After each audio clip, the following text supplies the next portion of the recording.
बुढ़े से नीचे आ गई ना। हाँ, एक तो बात बोल खाली।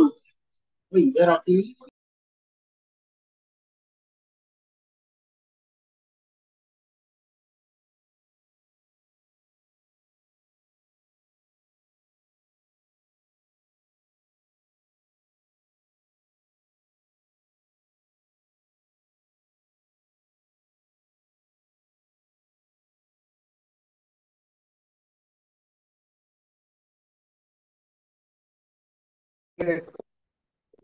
ଥିଲା ସେମାନଙ୍କର ଇଚ୍ଛା ଥିଲା ଯେ ପରସ୍ପର ଭିତରେ ଯୁଦ୍ଧ କରିବା ଏବଂ ନିଜର ଅନ୍ୟ ଯଦି ନିଜ ରାଜ୍ୟଟାକୁ ଆମେ କଣ କରିବା ସ୍ପ୍ରେଡ କରିବାର ଅଛି ଏଇ ସବୁ ରହିଲା ତ 6th ସେଞ୍ଚୁରୀ BC ବେଳକୁ ସମୁଦାୟ 16ଟି ମହାଜନ ପଦ ଭାରତରେ ଥିଲା କେତୋଟି ମହାଜନ ପଦ ଥିଲା 16ଟି 6th ସେଞ୍ଚୁରୀ ବା ଷଷ୍ଠ ଶତାବ୍ଦୀ ବେଳକୁ ଭାରତରେ 16ଟି ମହାଜନ ପଦ ଉପସ୍ଥିତ ଥିଲା 16ଟି ମହାଜନ ପଦ ଏରେ ଲେଖିଲ ଲେଖିଦେ ମା ଜଲ୍ଦି ଲେଖିଦେ ଯଦି ଲେଖା ହେଇନି କିଏ ଲେଖିନ ଲେଖିଛ ଲେଖୁଛ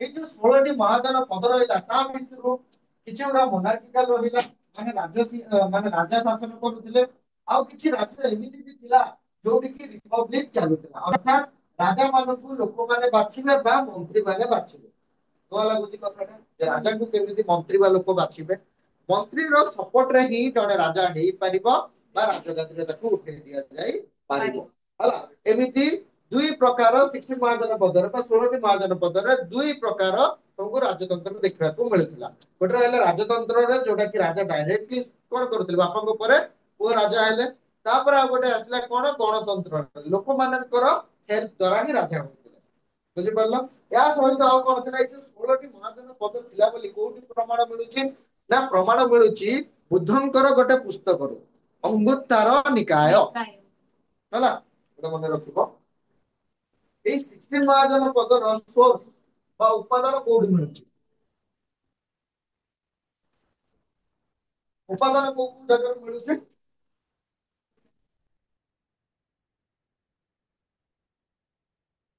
ଫାଷ୍ଟ ରହିଲା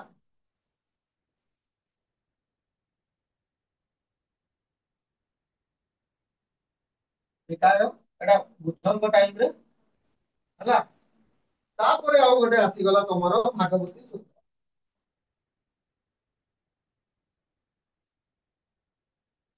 ଏଟା ଜୟନ୍ତଙ୍କ time।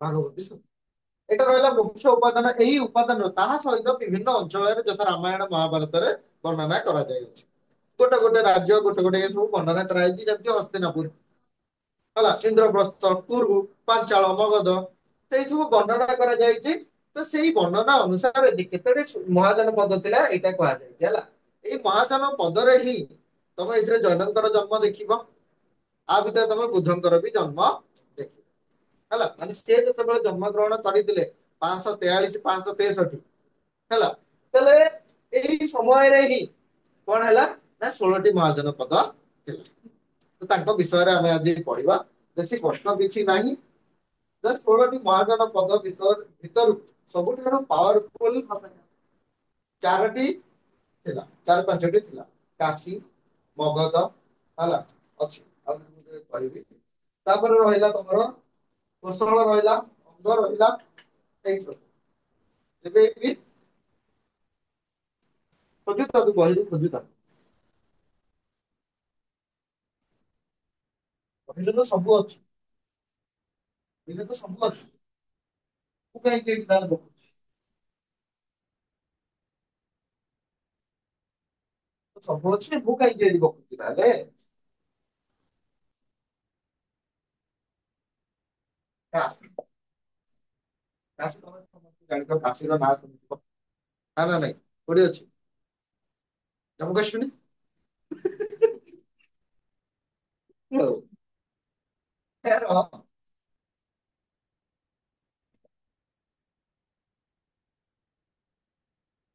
ବାରାଣସୀ ଯୋଉଟା କି ଉତ୍ତର ପ୍ରଦେଶ ରାଜଧାନୀ ଥିଲା। ଏଥିରେ କୋଉ କୋଉ ନଦୀ ଗୁଡିକ ଯାଉଥିଲା?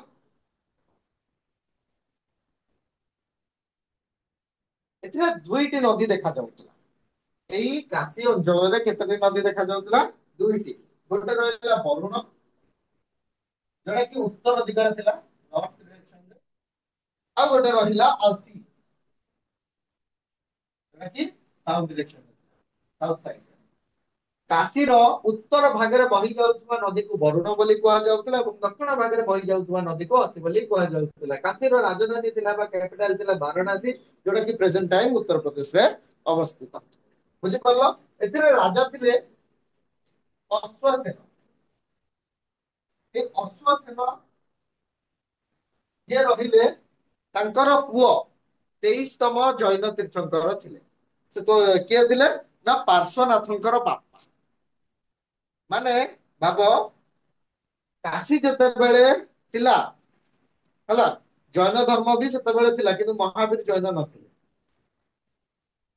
ମହାବୀର ଜୈନ ହଉଛନ୍ତି 24ତମ ତାଙ୍କର କଣ ତୀର୍ଥ, ମାନେ ତୀର୍ଥଙ୍କର 24ତମ। ତାଙ୍କ ପୂର୍ବରୁ 23 ଜଣ ଆହୁରି ଥିଲେ, ମାନେ ଜୈନ ଧର୍ମ ବହୁତ ପୁରୁଣା। ଏଇ ଜୈନ ଧର୍ମର ମହାବୀରଙ୍କର ପୂର୍ବରୁ ଯିଏ ଥିଲେ ଯୋଉ ପାର୍ଶ୍ୱନାଥ, ପାର୍ଶ୍ୱନାଥଙ୍କର ବାପା ହଉଛନ୍ତି ଅଶ୍ୱସେନ। ହେଲା, ଅଶ୍ୱସେନଙ୍କର ପୁଅ କିଏ? ପାର୍ଶ୍ୱନାଥ। ହେଲା, ଯିଏ କି 23ତମ ତମର କଣ ଥିଲେ? ଶିଷ୍ୟ ଥିଲେ ବା ଆମର ତୀର୍ଥଙ୍କର ଥିଲେ, କାହାର? ଜୈନ ଧର୍ମ। ହେଲା, ଦେଖିଦେବି କି? ଫାଦର ଅଫ ପାର୍ଶ୍ୱନାଥ,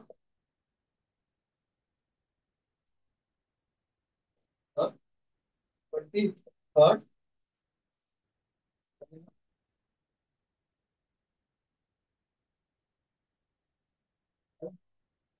23ତମ ଯିଏ ରହିଲେ ତମ ତୀର୍ଥଙ୍କର ରହିଲେ, ତାଙ୍କରି ବାପ ଥିଲେ ଅଶ୍ୱସେନ।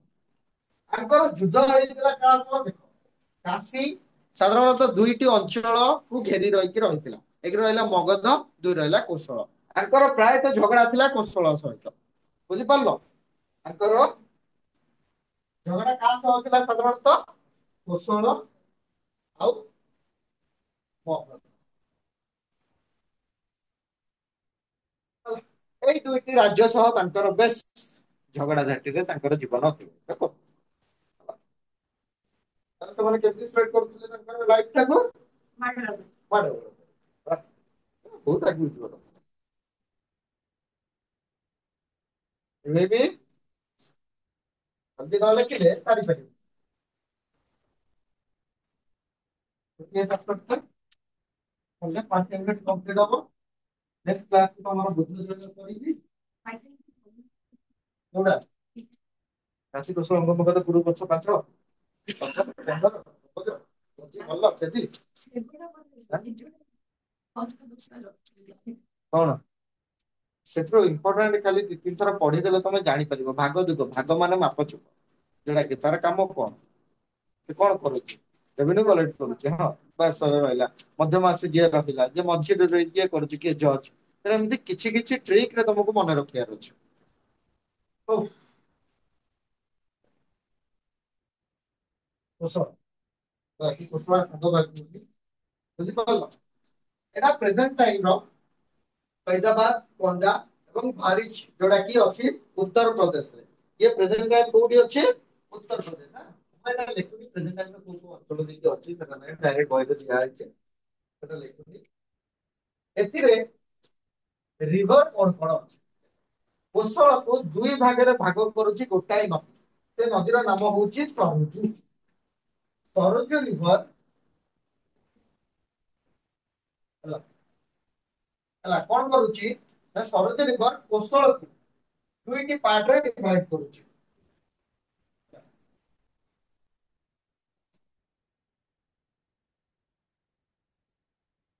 ତ two parts। ଦେଖ, ଏଇଟା ଗୋଟେ ରାଜ୍ୟ ରହିଲା। ଏ ରାଜ୍ୟକୁ ଏଇଠୁ ଗୋଟେ ନଦୀ ବହି ଯାଇଛି। ସେ ନଦୀ ଟା କଣ କରୁଛି? ଏପଟେ ଗୋଟେ ଭାଗ, ସେପଟେ ଗୋଟେ ଭାଗ କରିଦେଇଛି। ହେଲା, ତାହେଲେ ଏଇଟା ହିଁ କହୁଛି ଯେ ସରଜୁ ରିଭର ମଝିରେ କୋଉ ରିଭର ଯାଇଛି? ସରଜୁ। ଏଇ ସରଜୁ ରିଭର କଣ କରିଛି ନା ନଦୀକୁ ଦୁଇ ଭାଗ ମାନେ କୁଶଳ ରାଜ୍ୟକୁ ଦୁଇ ଭାଗରେ ଭାଗ କରିଛି। ହେଲା, ତାର ନର୍ଥ ସାଇଡରେ କଣ କଣ ରହିଲା? ନର୍ଥ କୋଶଳ ଆଉ ସାଉଥ, ତାକୁ ପୁରା ଲେଖୁନି, ଲେଖିପାରିବ ତ ନର୍ଥ ଆଉ ସାଉଥ ବୋଲିକିରି। ହଁ, ନର୍ଥରେ ଥିଲା ଶ୍ରାବସ୍ତୀ କ୍ୟାପିଟାଲ। ହଁ, ସାଉଥର କ୍ୟାପିଟାଲ ଥିଲା କୁଶମତି।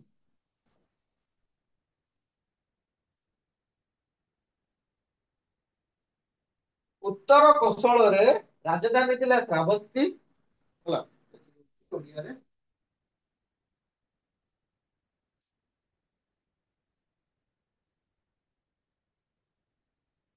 ଶ୍ରାବସ୍ତୀ, ଆଉ ଏଟା ରହିଲା ତମର କୁଶମତି।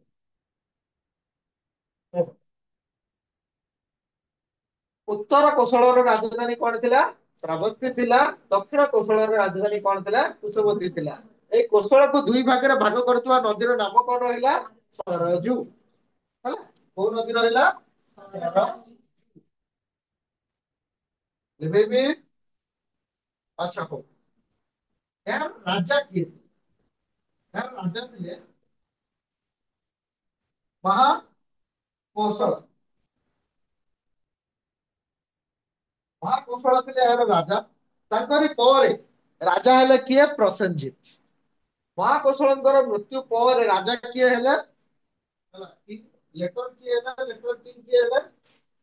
ପ୍ରସେନଜିତ। ଏଇ ଯୋଉ ପ୍ରସେନଜିତ ଯିଏ ରହିଲେ, ହେଲା, ଅଜାତ ଶତ୍ରୁର ମାମୁଁ। ଅଜାତ ଶତ୍ରୁର ମାମୁଁ ହେଲା। କୋଶଳା ଦେବୀ ସେ ଅଛି ବହୁତ ବଡ, ମୁଁ ସେଥିପାଇଁ ଯାଉନି ସିଆଡେ। ଖାଲି ଏତିକି ମନେ ରଖ, ଅଜାତ ଶତ୍ରୁର ଯେ। ଆଉ ଏ ଯୋଉ ପ୍ରସେନଜିତ ଯେତେବେଳେ ଆସିଥିଲେ, ସେ ସମୟରେ ମାନେ ପ୍ରସେନଜିତ ଯେତେବେଳେ ରାଜା ହେଇଥିଲେ, ସେ ସମୟରେ ବୁଦ୍ଧଙ୍କର ଆବିର୍ଭାବ ହେଇଥିଲା। ହେଲା, ପ୍ରସେନଜିତଙ୍କର ସମୟରେ ହିଁ ବୁଦ୍ଧଙ୍କର ଆବିର୍ଭାବ ହୋଇଥିଲା। ଆଉ ଇଏ ବୌଦ୍ଧ ଧର୍ମ ହିଁ ଗ୍ରହଣ କରିଥିଲେ। ଗଲା ଯୁଦ୍ଧ, ମାମୁଁ ଭଣଜା ଯୁଦ୍ଧ, ବୁଝିପାରିଲ?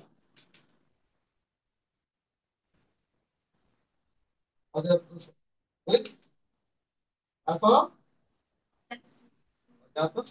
ଅଜାତଶତ୍ରୁ ସହ ଯୁଦ୍ଧ କେମିତି ହେଇଥିଲା ତା ଭଣଜାର? କାହିଁକି ନା ଅଜାତ ଶତ୍ରୁର ଝିଅକୁ ଇଏ ବାହା ହେଇଥିଲା। ମାନେ ବାହା ହବ ବୋଲି ଉଠେଇ ନେଇକି ଆସିଥିଲା। ପ୍ରସେନଜିତର ଝିଅକୁ ବାହା ହବ ବୋଲି ଅଜାତ ଶତ୍ରୁ ଉଠେଇକି ଆଣିଥିଲା। ହଁ,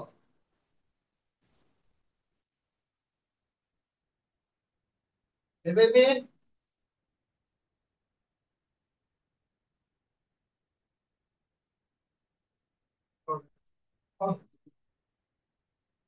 ଆସି ଗୋସଳ ଗଲା, ତାପରେ ଅଙ୍ଗ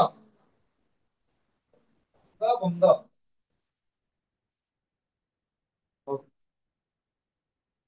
ଇଏ ପ୍ରେଜେଣ୍ଟ ଟାଇମର ବିହାରରେ ଅବସ୍ଥିତ ଭାଗଲପୁର ଅଞ୍ଚଳର, ବିହାରରେ ଅବସ୍ଥିତ କିଏ? ଅଙ୍ଗ। ଏଥିରେ ବହି ଯାଉଥିବା ନଦୀ ହଉଛି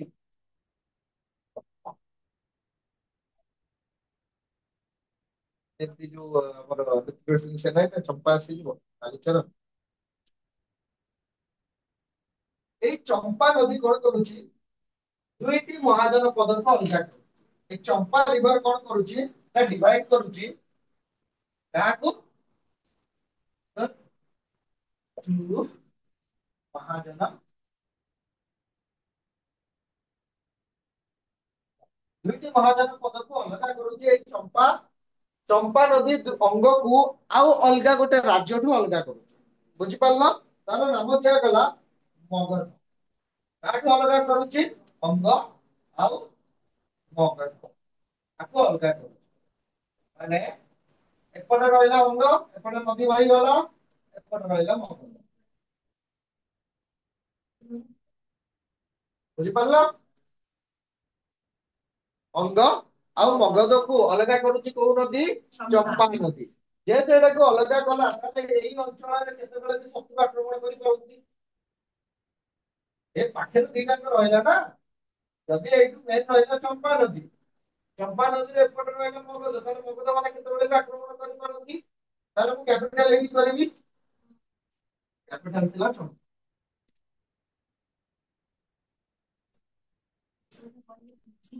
ବୁଝିଲନି କାହିଁକି ନା ଯଦି ବାହାର ଶତ୍ରୁ ପାଖରୁ ଯଦି କିଏ ଆକ୍ରମଣ କରନ୍ତି ତାହେଲେ ମୁଁ ରାଜଧାନୀ ଟା ଯୋଉଠି ଶତ୍ରୁ ଆସିବ ସେଇଠି ହିଁ କରିବି ନା ତାଠୁ ଦୂରେଇକି କରିବି? ତାହେଲେ ମୁଁ ରାଜ୍ୟକୁ ଦେଖିବି କେମିତି? ଯଦି ମୁଁ ଦୂରେଇକି ରହିଲି ତାହେଲେ ମୁଁ ରାଜ୍ୟକୁ ଦେଖିବି କେମିତି? କାହିଁକିନା ତମେ ଏଇଠି ବସଛ ମୁଁ ଯାଇ ସେପଟେ ପଳେଇବି ତାହେଲେ ମୁଁ ତମକୁ ଦେଖିବି କେମିତି ବା ଜାଣିବି କେମିତି?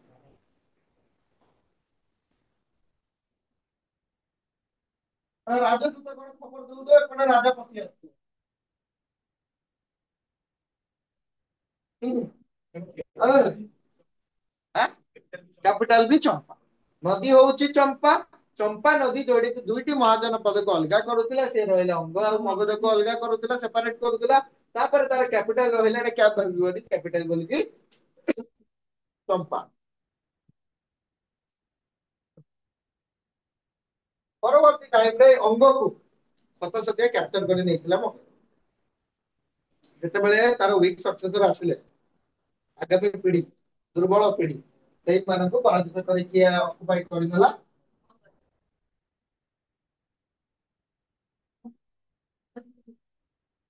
ଧୀରେ ଧୀରେ ସବୁ ଗାୟବ ହେଇଯିବ ନା।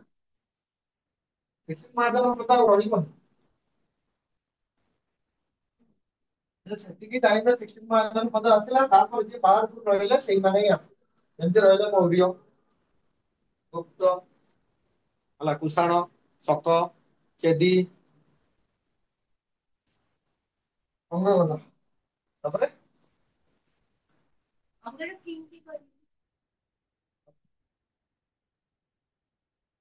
ମେନସନ କରାହେଇନି। ମେନସନ କରାହେଇନି ସେତେବେଳେ ରାଜା କିଏ ଥିଲେ।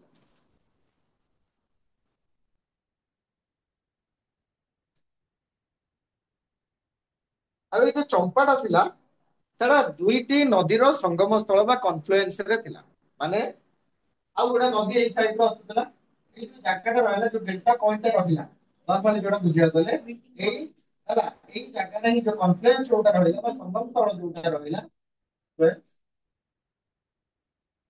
ଏଇ ଜାଗାରେ ହିଁ କଣ ହେଲା ତମର ନା ଚମ୍ପାରଣର ଅବସ୍ଥିତ ଥିଲା। ଆର ଗୋଟେ ନଦୀର ନାଁ ଦିଆଯାଏନି। ତମ ବହିରେ ଦିଆଯାଇନି ତ ମୁଁ ଖୋଜିନି ସେଇଥିପାଇଁ।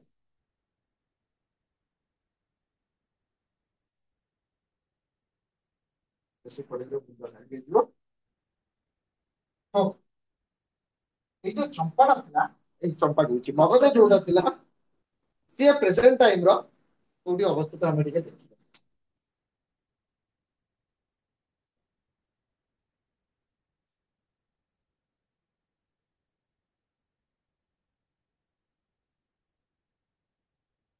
ଗଙ୍ଗା ଠାରୁ ବିନ୍ଧ୍ୟ ପର୍ବତ ପର୍ଯ୍ୟନ୍ତ ବିନ୍ଧ୍ୟ ହିମାଳୟ ଯମୁନା ଗଙ୍ଗା ହେଲା ତାହେଲେ ବିନ୍ଧ୍ୟ ଟା କୋଉଠି ଆସୁଛି ମାନେ ବିନ୍ଧ୍ୟ ରେଞ୍ଜଟା କୋଉଠି ଆସୁଛି ତମର ନେପାଳ ହେଲା ମାନେ ଏଇ ନର୍ଥ ସାଇଡରେ ଯିଏ ରହିଲା ମୁଁ ଖାଲି ଏତିକି ଯାଇ ଜାଣିଛି ଏପଟେ ଜାଣିନି। ଏଇ ଯୋଉ ମାନଚିତ୍ରରେ ଏଇ ଯୋଉ ମ୍ୟାପ ଯୋଉଟା ରହିଲା ଏଇ ଯୋଉ ପଏଣ୍ଟଟା ଏଇ ପଏଣ୍ଟଟା ତମର କଣ ବୋଲି କୁହାଗଲା ଏଇ ଟାକୁ ବିନ୍ଧ୍ୟ ବୋଲି କୁହାଗଲା। ଗଙ୍ଗା ଏଇପଟୁ ଆସୁଛି ତାହେଲେ ଗଙ୍ଗା ହେଇକି ଗଙ୍ଗାଟା କୋଉଠୁ ବାହାରିଛି କୋଉ ରେଞ୍ଜରୁ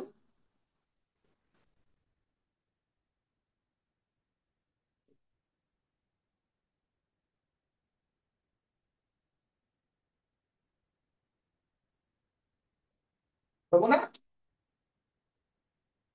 ଯମୁନା ମହାନଦୀ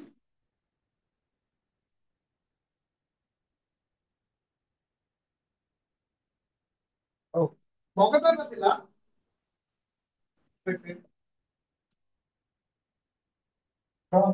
ଗଙ୍ଗା ନର୍ଥ ସାଇଡରେ ଗଙ୍ଗା ଥିଲା ହେଲା north Ganga to Vindhya hill range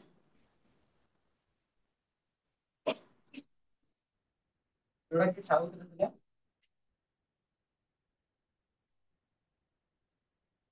ଇଷ୍ଟ ସାଇଡରେ କଣ ଥିଲା ଇଷ୍ଟ ସାଇଡରେ ଥିଲା ଚମ୍ପା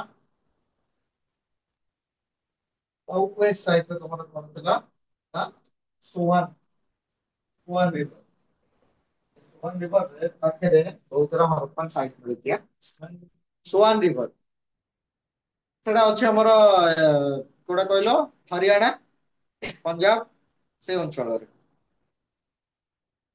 ହେଲା ବନୱାଲି ଏଇ ଅଞ୍ଚଳରେ ହିଁ ସେ ସୁଆନ ନଦୀ କୂଳରୁ ହିଁ କଣ ହେଇଛି ଆବିଷ୍କାର ହେଇଛି।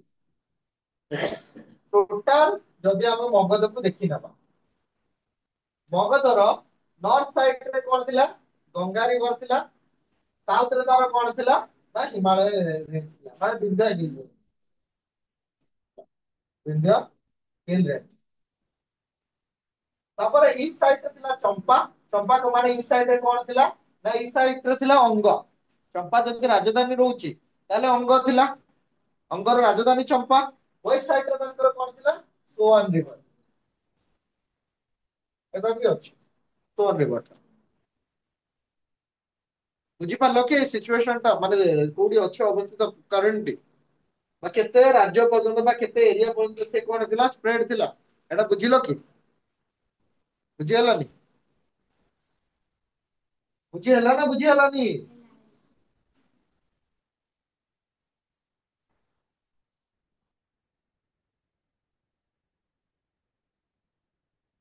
ଏହାର କ୍ୟାପିଟାଲ ଥିଲା ଗିରିବ୍ରଜ ବା ରାଜଗୃହ। ହୁଁ, ରାଜଗୃହ। ପରବର୍ତ୍ତୀ ଟାଇମ ରେ ମଗଧର ଯିଏ ରାଜା ହେଲେ, ରାଜା କିଏ ରହିଲେ? ଉଦୟନ। ହେଲା, ପ୍ରଥମେ ରହିଲେ କିଏ? ବିମ୍ବିସାର। ବିମ୍ବିସାରଙ୍କର ପୁଅ ରହିଲେ ଅଜାତ ଶତ୍ରୁ। ଅଜାତ ଶତ୍ରୁଙ୍କର ପୁଅ ରହିଲେ ଉଦୟନ। ଉଦୟନଙ୍କ ପରେ ଆସିଲା ଶିଶୁନାଗ। ଶିଶୁନାଗ ପରେ ଆସିଲା ତମର ନନ୍ଦ। ନନ୍ଦ ପରେ ଆସିଲା ତମର ମୌର୍ଯ୍ୟ। ମୌର୍ଯ୍ୟ ପରେ ଆସିଲା ତମର ଶକ। ତାଙ୍କ ପରେ ସବୁ ଚାଲିଲା। ତାହେଲେ କ୍ୟାପିଟାଲ ଥିଲା ଗିରିବ୍ରଜ, ରାଜଗୃହ। ପରବର୍ତ୍ତୀ ଟାଇମ ରେ ମାନେ କିଛି ବର୍ଷ ପରେ letter was changed to Pataliputra. ହେଲା, ପାଟଲିପୁତ୍ର ମନେ ଅଛି? ଛୋଟା ଭୀମ ଯାଇଥିଲା। ହଁ, ହେଲା ମନେ ରଖିବ ନା? ବାଏ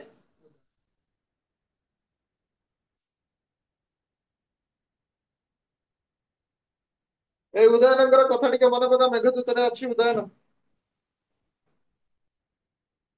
କଣ ସଂସ୍କୃତ ପଢୁଛୁ? ହଉ, ପାଟଲିପୁତ୍ର କୁ ଛୋଟା ଭୀମ ଯାଇଥିଲା। ସେ ପାଟଲିପୁତ୍ର ଏଇ ଅଞ୍ଚଳ। ହଁ, ତାହେଲେ ଘରେ ଯାଇକି ତମେ କଣ କରିବ? ଛୋଟା ଭୀମ ଦେଖିବ। ସେଥିରୁ ଏରିଆ ପାଇଯିବ ହେଲା। ରାଜା କେମିତି ରହିଲେ? ରାଜା କିଏ? ଇନ୍ଦ୍ରବର୍ମା। ହଁ, ବା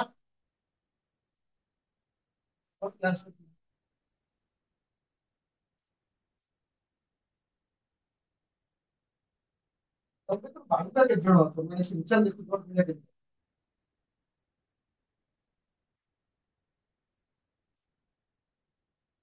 ହଉ ଛାଡ। ତାପରେ ଆସିବ ଆମର ଭଜି। ଏ ଭାଜି ତାକୁ ଲେଖିବନି ହେଲା। ଭଜି ଲେଖିବ ବା ବ୍ରିଜି। ଭଜି ବା ବ୍ରିଜି। ହେଲା, ତମେ ଚାହିଁଲେ ବି ବ୍ରିଜି ଲେଖି ପାରିବ। ହଉ।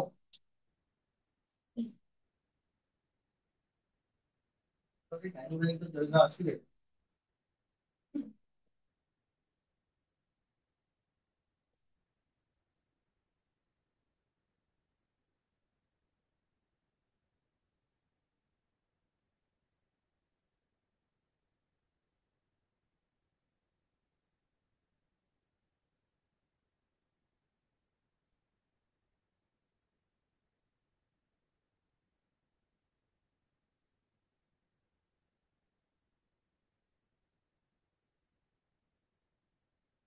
କାଠମାଣ୍ଡୁ ବି ଯାଇଥିଲା ନା?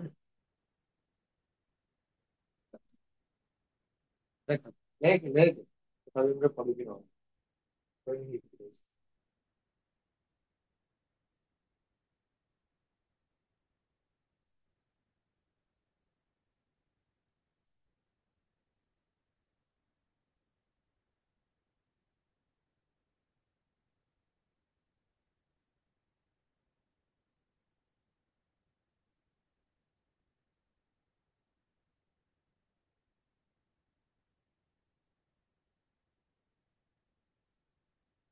ଗୋଟେ ନଦୀ ଥିଲା, ସେ ନଦୀର ନାମ ହଉଛି ଗଣ୍ଡକ।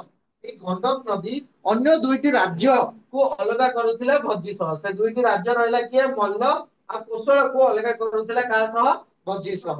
ମାନେ ଭୋଜି ଏଇଠି ଯଦି ଥିଲା, ଏଇ ସାଇଡରେ କିଏ ଥିଲା, ନା ଏଇ ସାଇଡରେ ଥିଲା ମଲ୍ଲ, ଏଇ ସାଇଡରେ କୋଶଳ, ଏଇ ସାଇଡରେ ତମର କଣ ଯାଉଥିଲା, ଗୋଟେ ନଦୀରେ ଯାଉଥିଲା। ସେ ନଦୀର ନାମ କଣ ଦିଆଗଲା, ଗଣ୍ଡକ ନଦୀ। ବୁଝିପାରିଲ? ତାହେଲେ ଏଇଠି ଯଦି ତମର ଭୋଜି ରହିଲା, ତାହେଲେ ଏଇପଟ ସାଇଡରେ ମଲ୍ଲ ରହିଲା, ଏଇପଟେ ରହିଲା କୋଶଳ। ହେଲା, ତ ଏଇ ସାଇଡରେ ଯୋଉ ରିଭରଟା ଗଲା, ସେ ରିଭରର ନାଁ କଣ ଦିଆଗଲା, ନା ଗଣ୍ଡକ। କଣ ରହିଲା, ଗଣ୍ଡକ ରହିଲା। ବୁଝିହେଲା? କ୍ଲିୟର ହେଲା?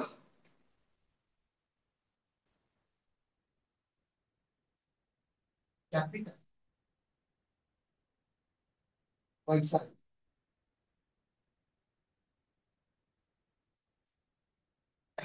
ଏଇ ଯୋଉ ବୈଶାଖୀଟା ରହିଲା, ଏ ବହୁତ ଗୁଡା କ୍ଲାନକୁ ନେଇକି ଗଠିତ ଥିଲା, ମାନେ ବହୁତ ଗୁଡା ରାଜବଂଶକୁ ନେଇକି ଗଠିତ ହୋଇଥିଲା। ତା ଭିତରେ ଗୋଟେ ପରିବାରର ନାମ ମୁଁ ଲେଖୁଛି, ଯାତ୍ରିକ ପରିବାର।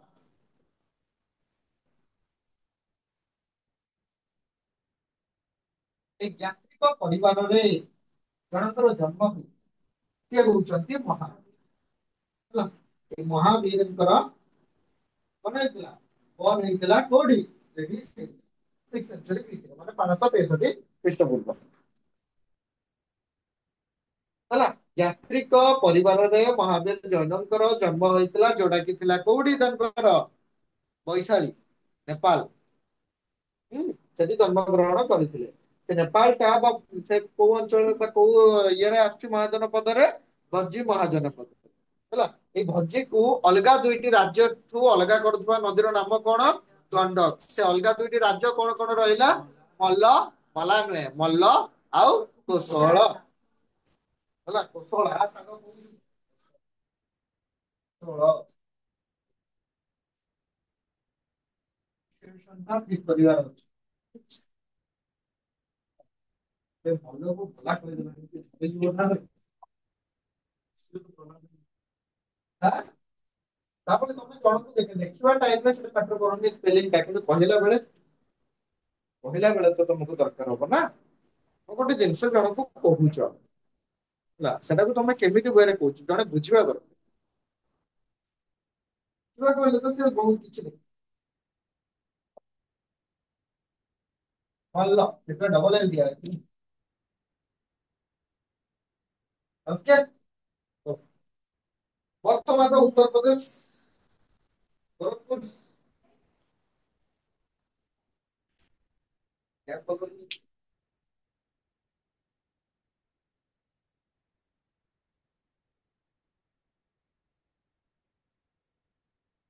ଏଇ ପର୍ବକୁ ଡିଭାଇଡ କରୁଛି ଗୋଟେ ନଦୀ।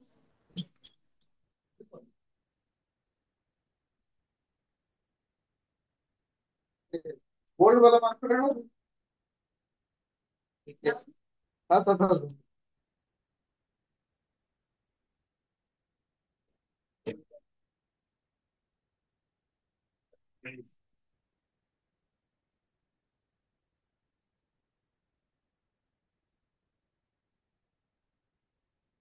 ଆଚ୍ଛା, ଯେତିକି ପଢା ହେଇଛି ତା ଭିତରେ ଟିକେ ପଚାରିବା। କାଶୀର କ୍ୟାପିଟାଲ କଣ? କୁଆଡେ ଗଲା? କୁଆଡେ ଗଲା? କାଶୀର କ୍ୟାପିଟାଲ। ବାରାଣସୀ। ହେଲା, ଆଚ୍ଛା। କାଶୀ ପରେ ଆସିଲା, ଆଚ୍ଛା, କାଶୀର ରାଜା କିଏ ଥିଲେ? କିଏ ଥିଲେ? ଅଶୋକ ଥିଲେ। ଅଶୋକ କିଏ ଥିଲେ? ତୁ କହିଦେ କା ବାପା, କା ସ୍ୱାମୀ, ହେଲା, କାର ଅଜା। ପିଇରେ ଥିଲା, ପାର୍ଶ୍ୱନାଥ। ପାର୍ଶ୍ୱନାଥ କିଏ ଥିଲେ?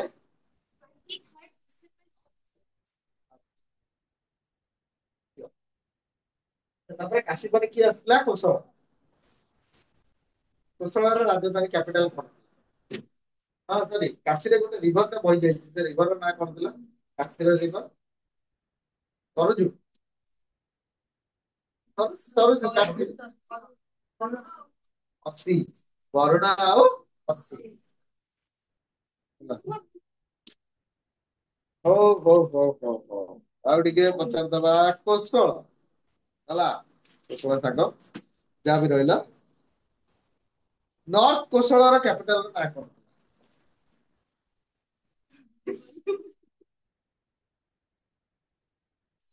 ଶ୍ରାବସ୍ତି। ଆଉ ଗୋଟେ ଦେଖିକି କହିଦିଅ, ତମେ ତ ଦେଖିକି କହୁଛ ଆଉ କଣ। ଆରେ ଆଚ୍ଛା। ଜଣେ ଜଣେ ଦେଖିକି କୁହ। ଫାଷ୍ଟ ବଡ ଭାଇ ଦେଖିକି କହିବୁ। କୋଶଳର ଯୋଉ ରିଭର ଟା ହେଲା, ଯୋଉ ଡିଭାଇଡ କରୁଥିଲା କୌଶଳକୁ ଦୁଇଟି ପାର୍ଟ ରେ, ସେ ରିଭର ନାଁ କଣ ଥିଲା? କଣ ବଡ ଭାଇ? କରନ୍ତୁ। ଆଚ୍ଛା, ସାଉଥ କୋଶଳର କ୍ୟାପିଟାଲ କଣ ଥିଲା?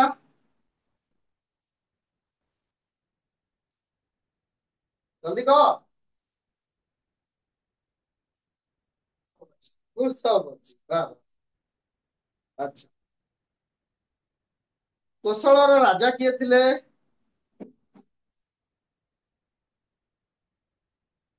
କୋଶଳର ରାଜା କିଏ ଥିଲେ? ମହାକୋଶଳ। ମହାକୋଶଳଙ୍କ ପରେ ରାଜା କିଏ ହେଲେ? ପ୍ରସେନଜିତ୍। ଆଚ୍ଛା ଭଲ। ପ୍ରସେନଜିତଙ୍କର କାହା ସହ ଯୁଦ୍ଧ ହେଇଥିଲା? କାହା ସହ? ପ୍ରସେନଜିତ୍ କାହା ସହ ଯୁଦ୍ଧ କରିଥିଲେ? କହ। ଦେଖିକି କହ।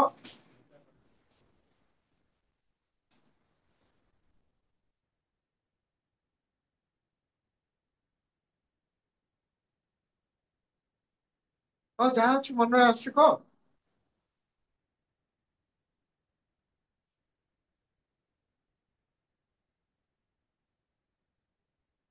କହିବୁନି?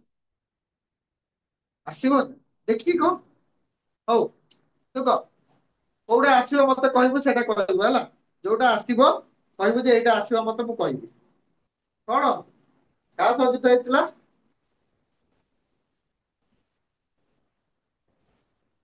କାହା ସହ ହେଇଥିଲା? ଅଜାତ ଶତ୍ରୁ ସହ। ବାସ୍। ଆଚ୍ଛା। ଅଙ୍ଗର କ୍ୟାପିଟାଲ?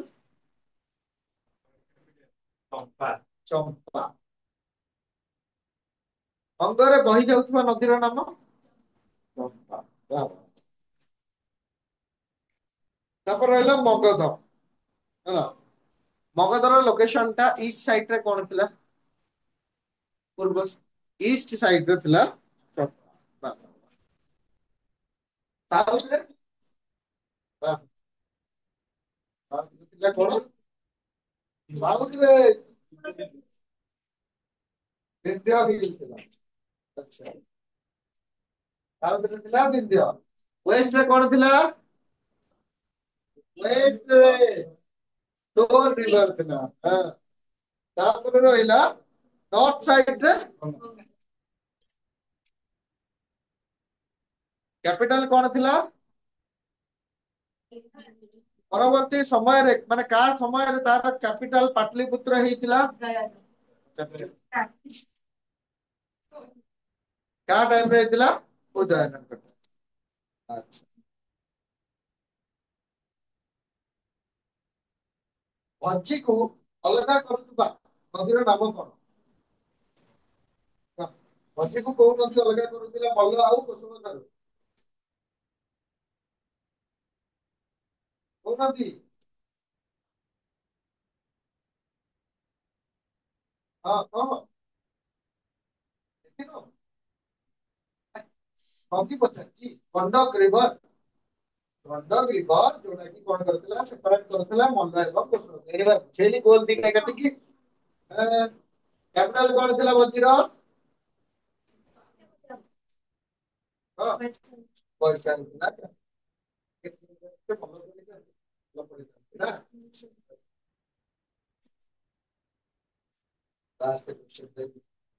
ସିକ୍ସ ସେଞ୍ଚୁରୀ ବିସି ରେ ଏଇ ଭଞ୍ଜି ହେଲା ମହାଜନ ପଦରୁ ଜଣେ ସନ୍ୟାସୀର ଜନ୍ମ ହୋଇଥିଲା। ସେ ସନ୍ୟାସୀର ନାମ କଣ? ବୁଝ କାଇଁ କହୁଛୁ? ହେଁ? ତୁ ଯଦି ଯିବନି ନେକ୍ସଟ ରେ କହିବୁ। ହଁ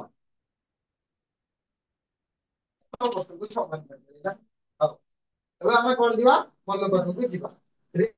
ଏଇ ଯୋଉ ମଲ୍ଲକୁ ଗୋଟେ ନଦୀ ଡିଭାଇଡ କରୁଥିଲା ସେ ନଦୀର ନାମ ହଉଛି କୁକୁ ହେଲା। କୁକୁ ରିଭର କଣ କରୁଥିଲା ମଲ୍ଲକୁ ଦୁଇ ଭାଗରେ ଭାଗ କରୁଥିଲା ହେଲା। ଏଇ ଯୋଉ ମଲ୍ଲ ଯୋଉଟା ରହିଲା ସେ ମଲ୍ଲକୁ ଟୋଟାଲି ଦୁଇ ଭାଗରେ ଭାଗ କଲା। ଏଇ ଦୁଇ ଭାଗରେ ଭାଗ କଲା କିଏ ନା କୁକୁ ରିଭର ହେଲା। କୁକୁ ରିଭର ଯେହେତୁ ଦୁଇ ଭାଗରେ ଭାଗ କଲା ଗୋଟେ ରହିଲା ନର୍ଥ ଆଉ ଗୋଟେ ରହିଲା ସାଉଥ ମାନେ ନର୍ଥ ମଲ୍ଲ ସାଉଥ। ନର୍ଥ ମଲ୍ଲର କ୍ୟାପିଟାଲ ଥିଲା କଣ କୁସିନାରା। ସାଉଥ ମଲ୍ଲର କ୍ୟାପିଟାଲ ଥିଲା ପାବା। ଏଇ ଦିଟାଙ୍କ ଜାଗାରେ ଦି ଜଣ ସନ୍ୟାସୀଙ୍କର ମୃତ୍ୟୁ ହୋଇଥିଲା ହେଲା। କୁସିନାରା ଠାରେ ମରିଥିଲେ ବୁଦ୍ଧ। ଏ ଜାଗାରେ କିଏ ମୃତ୍ୟୁବରଣ କରିଥିଲେ ବୁଦ୍ଧ ହେଲା। ଏ ଆଙ୍କର କଣ ହେଇଥିଲା ଡାଇଟ ହେଇଥିଲା ମରିଥିଲେ। ଆଉ ଏଇ ଜାଗାରେ ମରିଥିଲେ କିଏ ମହାବୀର।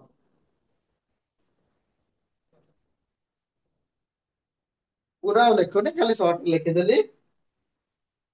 ଉତ୍ତର ମଲ୍ଲର ରାଜଧାନୀ ଥିଲା କୁସିନାରା ଯୋଉଟା କି ବୁଦ୍ଧଙ୍କର କଣ ଥିଲେ ଯୋଉଠି ତାଙ୍କର ଡେଥ ହେଇଥିଲା ସେ ମୃତ୍ୟୁବରଣ କରିଥିଲେ। ଏବଂ ଦକ୍ଷିଣ ମଲ୍ଲର ରାଜଧାନୀ ଥିଲା ପାବା ଯୋଉଟା ପାବାପୁରୀ ଯୋଉଠି ମହାବୀରଙ୍କର ମୃତ୍ୟୁ ହୋଇଥିଲା। ସରିଗଲା। ଏବେ ଆସିବା ଆମର ଖାରବେଳଙ୍କର ବଂଶ ପାଇଁ। ଏବେ ବି ଚେଦି ବା ଚେତି ଚେଦି ବା ଚେତି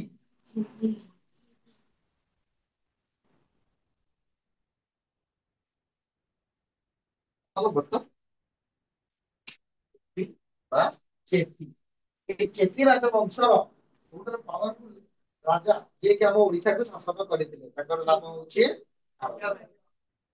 ସମ୍ପୂର୍ଣ୍ଣ ନାମ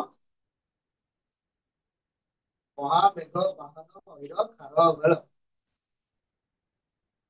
ହଉ ତାର ରାଜଧାନୀ ଥିଲା କ୍ୟାପିଟାଲ ଥିଲା ସୁକ୍ତିମଠ। ଥିଲା ସୁକ୍ତିମଠ।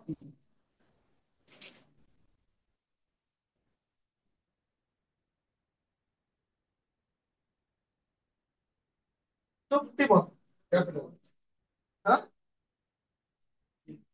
ଚେଦି ଆଉ ଚେତି ଚେଦି ବା ଚେତି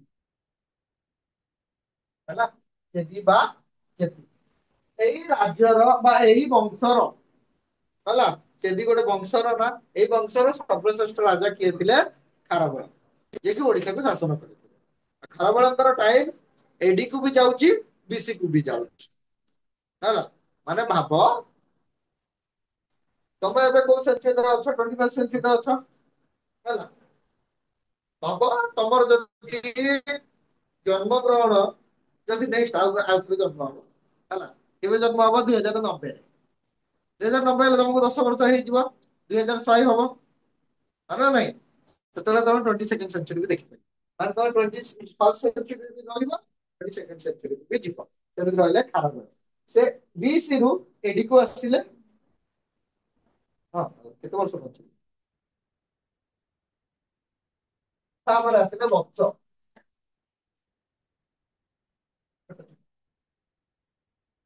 ଖାରବେଳ କହିକି ଖାରବେଳ ସୃଷ୍ଟି କରିଥିଲେ ଖାରବେଳ ଓଡିଶାକୁ ଆସିଥିଲେ ସେଥିପାଇଁ ଆମେ ଖାରବେଳ ଲେଖୁଛେ ହେଲା ବତ୍ସ।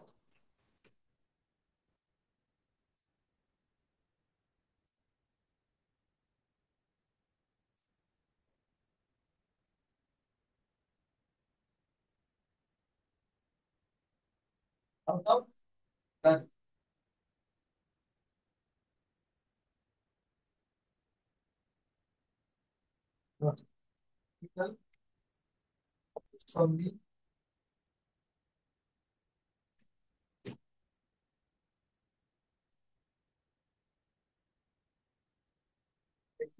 ସବୁ ଜାଗାରେ ମଫସଲ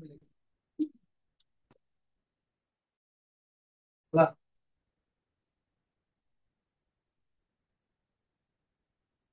ହେଲା କୋଉଠି ଥିଲା ନା ଦକ୍ଷିଣ ଗଙ୍ଗା ନଦୀର ଦକ୍ଷିଣ ଭାଗରେ ଏଇ ବତ୍ସର ରାଜ୍ୟଟି ଥିଲା। ତାର ରାଜଧାନୀ ଥିଲା କୌଶାମ୍ବୀ ଏବଂ ତାର ରାଜା ଥିଲେ ଉଦୟନ। ଏବେ ବା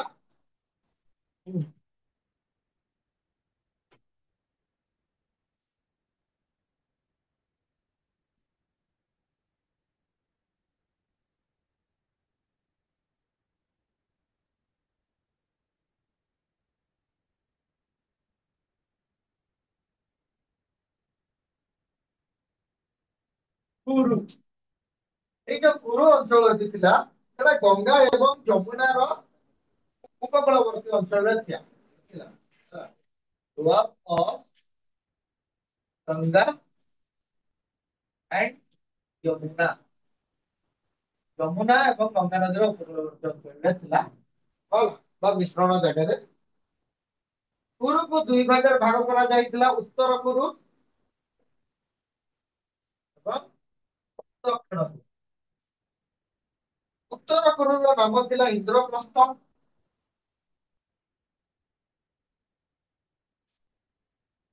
ଆଉ ଏଇ ଦକ୍ଷିଣ କୁରୁର ନାମ ଦିଆଯାଇଥିଲା ହସ୍ତିନାପୁର। ଏ ହସ୍ତିନାପୁରର କ୍ୟାପିଟାଲ ସାଧାରଣତଃ ବହିରେ ଦିଆଯାଇନି ତା ପର ଇଏରେ ଦିଆଯାଇଛି। ଯେତେବେଳେ ପାଞ୍ଚାଳ ଅକୁପାଏ କରି ନେଇଥିଲା କୁରୁକୁ ସେତେବେଳେ ତାର କ୍ୟାପିଟାଲ ଦିଆଯାଇଥିଲା ହସ୍ତିନାପୁର। ବୁଝିପାରିଲ ତ ନର୍ଥ କୁରୁରେ ବା ଉତ୍ତର କୁରୁରେ ରାଜଧାନୀ ଥିଲା ଇନ୍ଦ୍ରପ୍ରସ୍ଥ ଦକ୍ଷିଣ କୁରୁର ରାଜଧାନୀ କଣ ଥିଲା? ହସ୍ତିନାପୁର ଥିଲା ହେଲା କୁରୁ ପରେ ଆସୁଛି ତମର ପାଞ୍ଚାଳ। ପାଞ୍ଚାଳର ଗୋଟେ ପଡୁଛି ପାଞ୍ଚାଳି ହେଲା।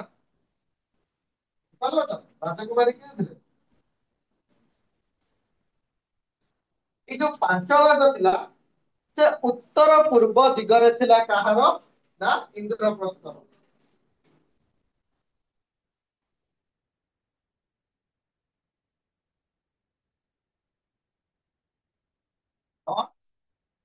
ଇଷ୍ଟ ସାଇଡ ଅଫ ଇନ୍ଦ୍ର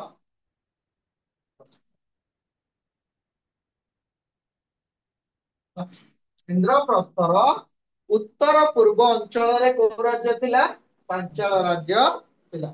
ବୁଝିପାରିଲ ହଉ। ଭାଗିରଥୀ ନଦୀ ପାଞ୍ଚାଳକୁ ଦୁଇ ଭାଗରେ ଭାଗ କରୁ ରିଭର ନାଁ କଣ ଥିଲା? ଭାଗିରଥୀ ଏଇ Bhagirathi river divides it into two parts. North Panchala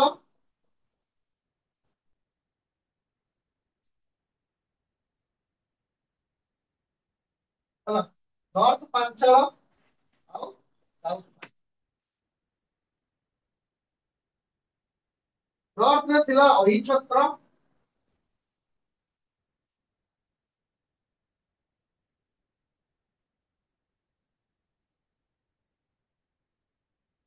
ଦକ୍ଷିଣରେ ଥିଲା କାମ୍ପିଲ୍ୟ।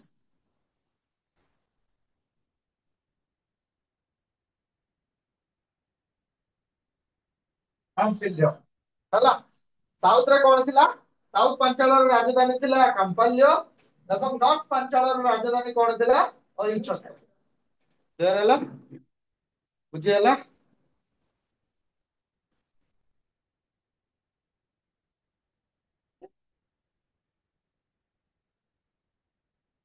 ଆଗକୁ ଯିବା।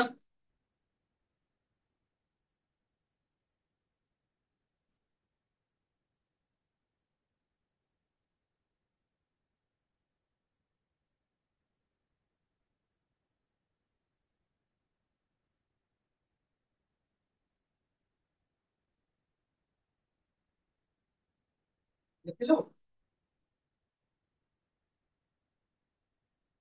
କାମ୍ପିଲ୍ୟ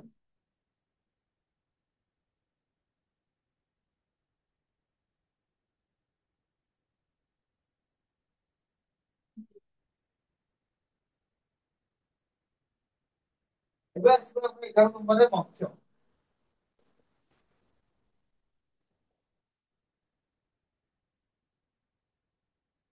ଯୋଉଟା କି ପ୍ରେଜେଣ୍ଟ ଟାଇମ ର ରାଜସ୍ଥାନ ଅଞ୍ଚଳରେ ଅବସ୍ଥିତ। ପ୍ରେଜେଣ୍ଟ ଟାଇମ ର ରାଜସ୍ଥାନ ଅଞ୍ଚଳରେ ଅବସ୍ଥିତ ହେଲା କଣ ମତ୍ସ୍ୟ ଏହାର ରାଜଧାନୀ ଥିଲା recently କପ ଜିତିଥିଲା।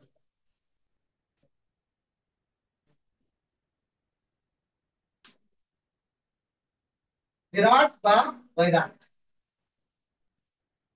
ବିରାଟ ବା ବୈରାଟ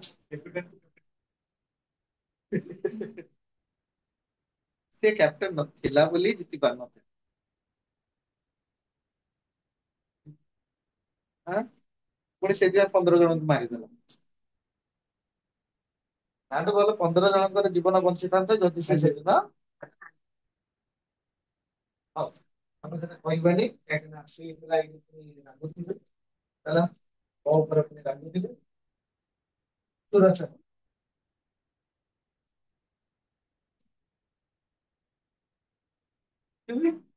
ନା ତୁ ପାଠ ପଢ ଆଗାମୀ ଦିନରେ ଏକ୍ସାମ ଅଛି ହେଲା। ନିଶ୍ଚୟ ଅଛି। ହଉ ତମର ଦେଖ କ୍ୟାପିଟାଲ ଥିଲା କଂସ ମାମୁଁଙ୍କର ଘର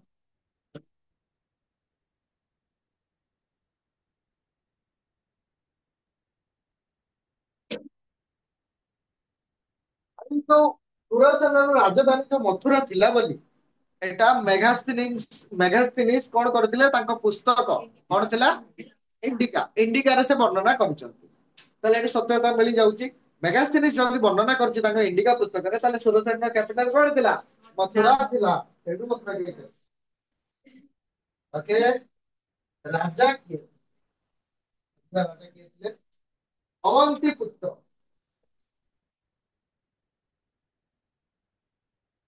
କିଏ ଥିଲେ ଅବନ୍ତୀ ପୁତ୍ର ହଁ ବଡ ମୁସ୍କିଲରେ ରାଜାଙ୍କ ନାଁ ବାହାରୁଛି ତୁ ଆପଣଙ୍କ ନାଁ ପଚାରୁଛୁ ଅବନ୍ତୀ ପୁତ୍ର ଯିଏକି ବୁଦ୍ଧଙ୍କର ଫେଭରେଟ ଶିଷ୍ୟ ହଁ,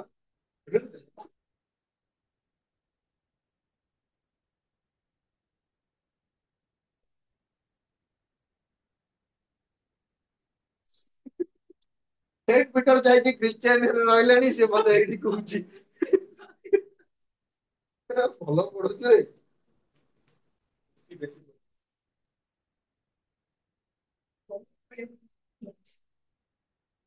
କହିବ ପଡିବ ମୁଁ ଏଇଟା ତୋ ଉପରେ ପଡିବି।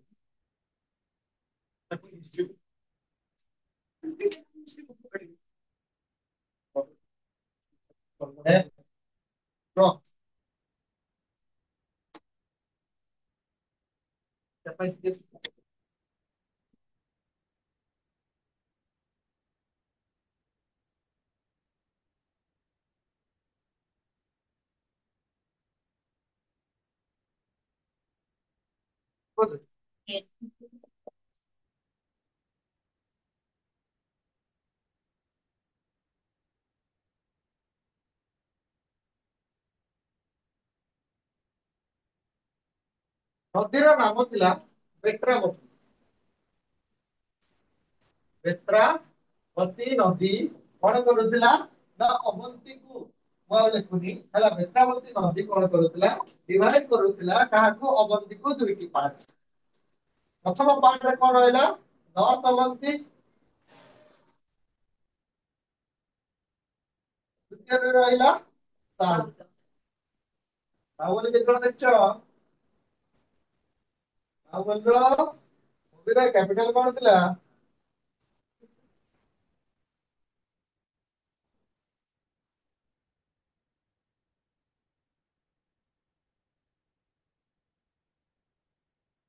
ଉଜ୍ଜୟିନୀ ଆଉ ମାହିଷ୍ମତି ନର୍ଥ ଅବନ୍ତୀର କ୍ୟାପିଟାଲ କଣ ଥିଲା ମାହିଷ୍ମତି ଆଉ ଏଠି ଥିଲା ଉଜ୍ଜୟିନୀ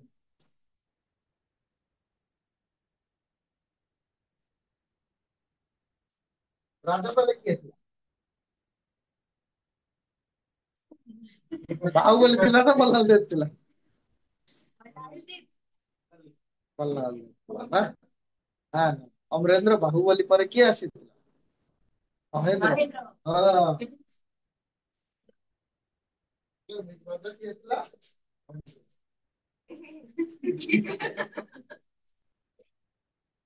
ପ୍ରଦ୍ୟୋତ। ରାଜା କିଏ ଆସିଥିଲା? ପ୍ରଦ୍ୟୋତ। ହେଲା।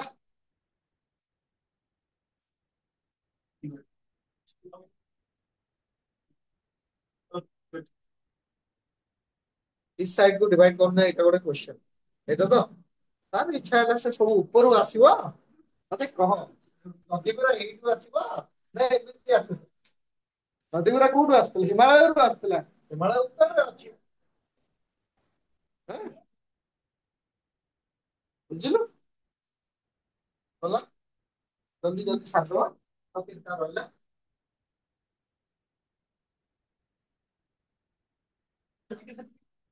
जल्दी लेखि आसीबो जे महेंद्र बाबू बोली बोली अब तुम श्रवण बेलगोला ठारे कहार मूर्ति अछि कर्नाटक श्रवण बेलगोला ठारे कहार मूर्ति अछि बाहुबली बाहुबली नुहे बाहुबली हाँ ତାହେଲେ ତ ସେମିତି କହିବାକୁ ଗଲେ ୱେଷ୍ଟର୍ଣ୍ଣ ସାଇଡରେ ଯୋଉମାନେ ଅଛନ୍ତି ସେମାନଙ୍କର ଲ ଆସୁଛି ତମେ ତାଙ୍କୁ କାହିଁକି ଲ ବୋଲି କହୁଛ? ହାଁ ମୋର ସାଙ୍ଗ ଗୋଟେ ଥିଲା ଜବ କଲେନି ସକାଳୁ ଉଠି ପଖାଲ ଖାଇକି ଆସୁଛି ତାହେଲେ ତାହେଲେ ସେଟା କଣ ହଉଛି ତାର ଲ ଟା ତାଙ୍କର ସବୁବେଳେ ହୁଏ ଳ ଜାଗାରେ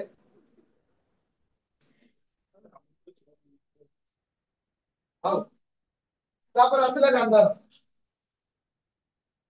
ସେ ଗଲା କୁଆଡେ ସେ ଆମର ସେ କୋଉ ଅଞ୍ଚଳର ତ କଳାହାଣ୍ଡି କଳାହାଣ୍ଡି ଝାରସୁଗୁଡା ହଉ ଗାନ୍ଧାରର ରାଜଧାନୀ ଥିଲା ତକ୍ଷଶିଳା ହେଲା। ଯୋଉଟା ଥିଲା ତକ୍ଷଶିଳା ଯୋଉଟା ଥିଲା ଯୋଉ ଜାଗାରେ ଗୋଟେ ଆମର କଣ ୟୁନିଭର୍ସିଟି ଗୋଟେ ହେଇଛି ନାଳନ୍ଦା ୟୁନିଭର୍ସିଟି ହେଲା ଗ୍ରେଟ ଏଜୁକେସନ ସେଣ୍ଟର ଥିଲା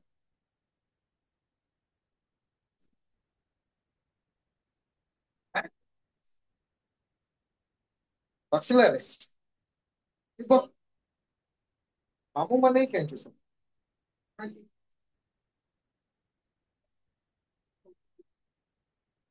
ଆଁ? କୋଉଟା ନଦୀ ନାହିଁ ନାହିଁ ପା ବିହାର ହେଇନି ଏଟା ତ ପ୍ରେଜେଣ୍ଟ ଟାଇମ୍ ରେ ବିହାର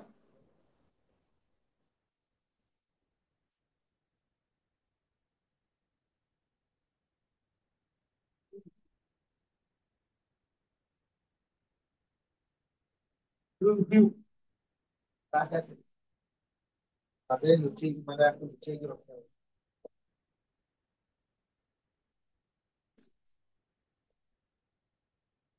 କମ୍ବୋଜ କମ୍ବୋଜର କ୍ୟାପିଟାଲ ଥିଲା କଣ ଥିଲା କ୍ୟାପିଟାଲ ରାଜପୁର ରାଜା ଥିଲେ ଚନ୍ଦ୍ରବର୍ମନ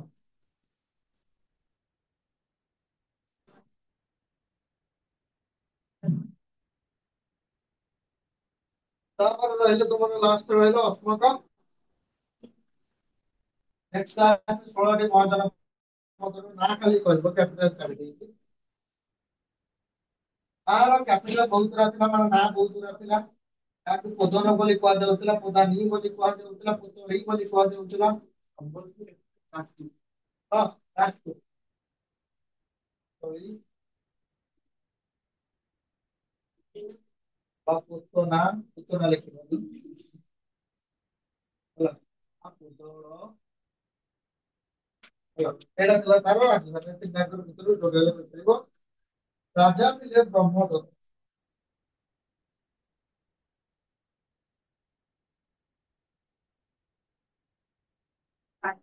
ବ୍ରହ୍ମଦତ୍ତ ସରିଗଲା ଆଚ୍ଛା ଏଇଥିରେ ତମର ବହିରେ ଗୋଟେ ଜିନିଷ ଦିଆଯାଇଛି ଯାହା ଭିତରୁ ଗଣତାନ୍ତ୍ରିକ ଗୋଟେ ଥିଲା ଆଉ ରାଜତାନ୍ତ୍ରିକ ଥିଲା ହେଲା ତାହେଲେ ରାଜତନ୍ତ୍ରରେ କଣ ହଉଥିଲା ରାଜା ମାନେ ତମକୁ ମୁଁ କହିଛି ରାଜା ମାନେ ସେମାନଙ୍କ ସ୍ଵ ଇଚ୍ଛାରେ କୌଣସି ଜାଗାରେ ହେଇପାରୁଥିଲେ ଆଉ କୌଣସି ଜାଗାରେ ଲୋକମାନଙ୍କ ଦ୍ଵାରା ସେମାନେ କଣ ଚୟନ କରାଯାଉଥିଲା ହେଲା ତା ବିଷୟରେ ଦେଖିବା ଯେବେ ବି ହଉ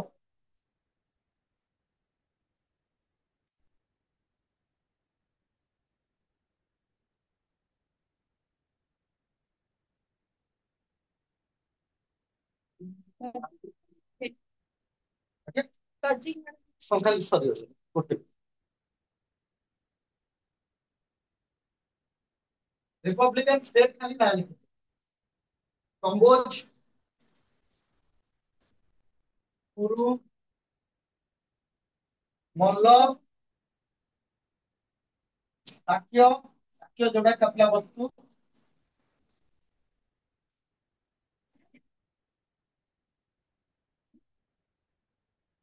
ସବୁ ମହାଜନ ପଦ ନା ମହାଜନ ପଦର କିଛି କିଛି ଏରିଆ ତା ଭିତରେ ଏକ ମହାଜନ ପଦ ବିଶିଷ୍ଟ ରହିଛି ଯେମିତି ତମର ଗୋଟେ ରାଜ୍ୟ ଭିତରେ ଅଲଗା ଛୋଟ ଛୋଟ ରାଜ୍ୟ ରହିବନି କି?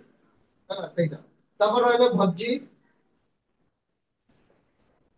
ଭୋଜି ରହିଲେ ପାଞ୍ଚାଳ ହେଲା। ତାପରେ ରହିଲା ଲିଚ୍ଛାମି, ସେଟାକି ରହିଲା ବୈଶାଳୀ, ହେଲା ଏଇ ସବୁ ମାନେ କଣ ଥିଲା ଆଗେ ଶେଷ ସରିଗଲା। ସରିଗଲା ସରି ବୈଦେହ ବା ବିଦେହ, ମିଥିଳା, ଆଉ ଗୋଟେ ରହିଲା ଜ୍ଞାତ୍ରିକ। ଜ୍ଞାତ୍ରିକ ରହିଲା ସେଟା କି କୁଣ୍ଡଲ ଗ୍ରାମ ବା କୁଣ୍ଡଲ ବନ।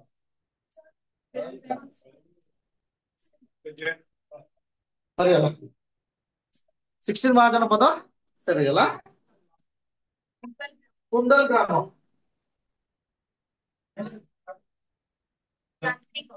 ଜ୍ଞାତ୍ରିକ